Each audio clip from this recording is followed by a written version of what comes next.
Welcome back to another edition of the FGA Report. I'm Brian Smith, your host, and I am joined by T.A. Cunningham, top defensive lineman out of Johns Creek High School in the greater Atlanta area. Thank you for coming on the show, my friend. How you been? I'm good. I'm happy to be here. How are you? Doing good, doing good. As the shirt says, and I'm sure you were happy to visit the gift shop and all that, you were at the University of Tennessee this past weekend, 6'6", 267. You're a kid that's been to a lot of different schools and you've been blessed. You still have 2 years of high school left. And for people out there, just to get an idea of what kind of level of recruit we're talking about here, these are this young man's offers. Bama, Georgia, Tennessee, Georgia Tech, Vanderbilt, Auburn, Texas A&M, South Carolina, Kentucky, Ole Miss, Michigan, Penn State, Southern California, Utah, and Texas as some of them. He has some others too, but those are the ones we kind of focused on. TA, you've been blessed because you obviously are a big guy, but you can run, you can bend. I'm going to show some film here in just a minute in regards to that. What is it about football that kind of got you going? Because you didn't play football. You just told me a minute ago, really, really seriously until your freshman year. You'd played, well, you said Mighty Mites or something like that, some other lower Yeah, division. like little tykes. I played like fourth grade, fifth grade. But besides that, that's like my only real football experience leading up into high school. So high school is like my first real year. So you've got a tremendous amount of upside. What is it that like turned you on to? Like, why did you decide to jump back in it in ninth grade? What got you going? I'm just curious. I'm being honest, my dad, I didn't want to play. My dad made me play because he kind of saw the potential and the upside, like you were saying. And I kind of Oh, didn't see it in myself yet. But he kind of got me out there, and then I kind of fell in love with it as I played throughout my first year. for those of you that don't know his dad, and I've met him, very gregarious personality. He's much different than TA. TA is pretty reserved. His dad is to the point and right now. So, Yeah, he gets stuff done. oh, that's a fact. Um, I'm not surprised. He's a big football guy, anyways. You obviously know, and it's a good way for a young man to get some discipline. So I'm glad he did it, and it's good for the game of football to have kids like you want to play. So I'm going to throw up some film here now. We'll talk a little bit about it as we go through, but just as we continue on, can you give me your best quote unquote definition of what you think your favorite pass rush move is? However you want to Um, explain it. It doesn't matter how, really.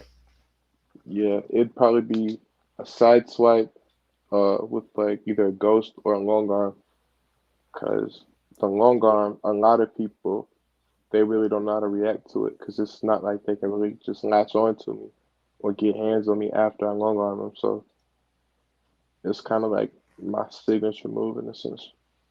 Well, you've got an 80-inch wingspan, at least. That's what you were about a year ago, actually, when I met you at Under Armour. And I was like, who Yeah, is that?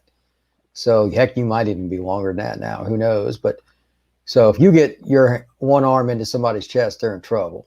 And that play yes, right sir. there is a good example. But the other thing that I noticed that's really good about playing where you do is you play like just on this play in a three-man line.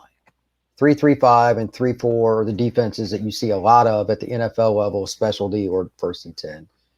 And most kids in high school don't get to experience it quite the way you do. For one, they don't have the body to do it, nor do some of their teammates. But if you are able to, as some of this film shows, it's going to help in the ability to move and adjust quicker once you get to higher levels. Like Georgia runs it, Alabama runs it. LSU did for a while in 2019 when they won the title. Baylor still runs it because Aranda went from LSU to Baylor. And a lot of teams, Cincinnati, Notre Dame, different teams run versions of the three-man line. You told me earlier that you've played both one gap and two gap. Do you have a preference on it?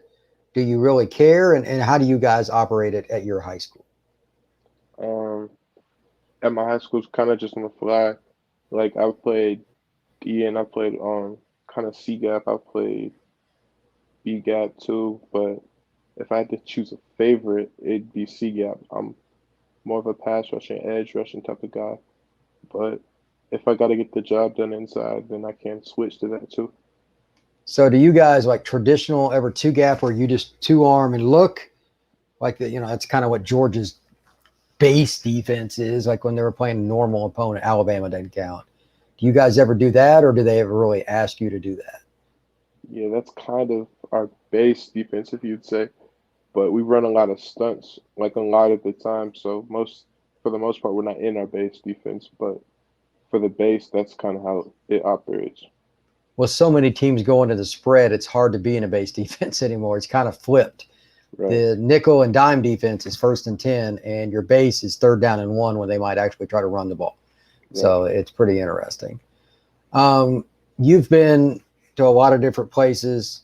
You've been blessed. You've been to Clemson, and you've been to a lot of other schools, Tennessee, Georgia. What do you see like when you see some of the kids that they have? Do you think that you fit in already, like size-wise, not personality? Like, are you surprised that you're as close to big as some of these guys that play D-line at major programs?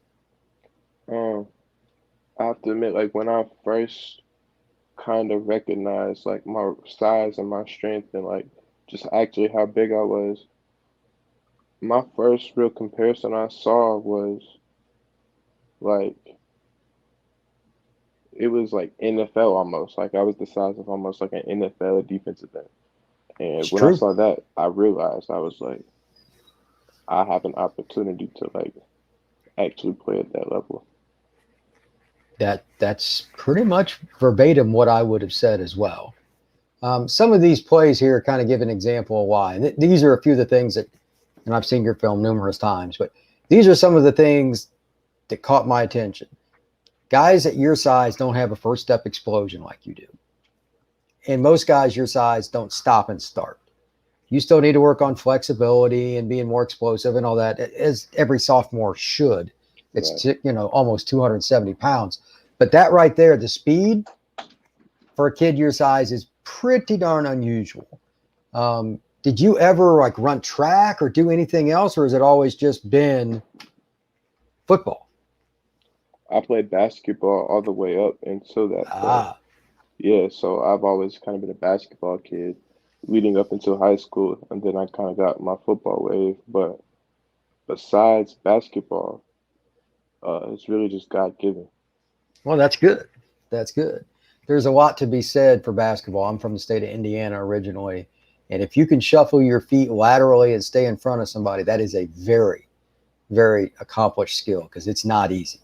Getting down low and bending and moving, because I'm sure you hated those drills too growing up, but they made you do them every day in practice. If you can't do that, you can't play because you get exposed. Right.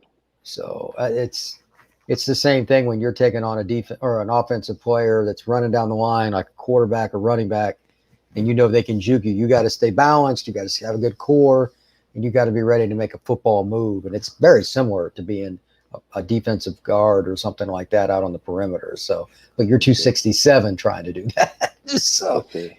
um, as far as schools and everything go in recruiting, there's only so much they can do with a kid that's your age.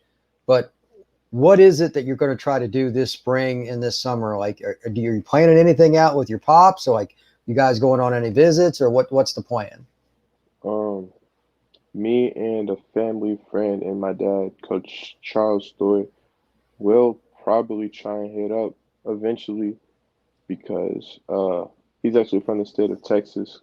Coach Story, he's from the state of Texas, so we're gonna try and hit up all those like Texas area schools soon. But nothing's really set in stone. Like I don't really have any plans like made completely yet.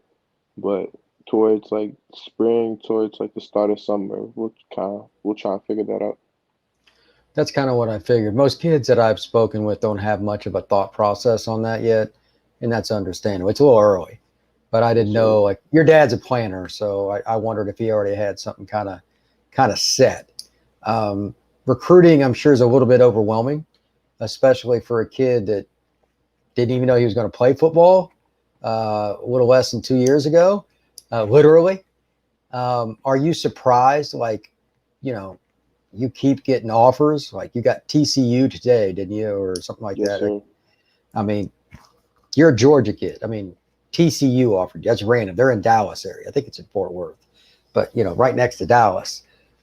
What's it like constantly getting bugged by a new coach, like hitting you up on Twitter or whatever they're allowed to do with a sophomore in high school?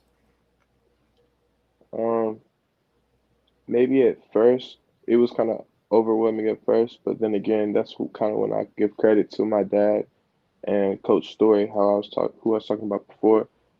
Um, they kind of explained the process to me. They told me how to talk to these coaches.